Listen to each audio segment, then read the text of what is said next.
Hey guys, so in today's video, I'm going to show you how to fix Trare to get started by YouTube. So we recently see all your history on YouTube and you're getting the error message of trying to get started. Let me show you how to fix it in today's video. So right now I'm going to play my history and show you. So I'm going to click on you right here. I'm going to click on this J at the top, right corner to open my settings after.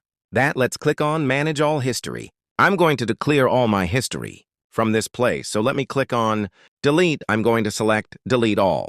Time after that, I'm going to click on Delete. So once I click on Delete, everything, let's click on Got it and go.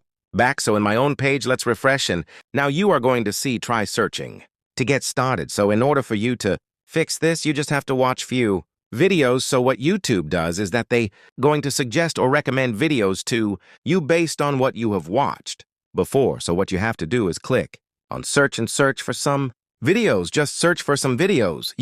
To just watch few videos on YouTube, and after watching few videos on YouTube, they're going to start recommending videos to you. As can see, just reload your own page after watching 2 or 3 videos and they're going to start recommending videos to you. So it is very easy and straightforward. You find this video helpful, smash the like button or subscribe to my channel more amazing just like this. Thanks for watching.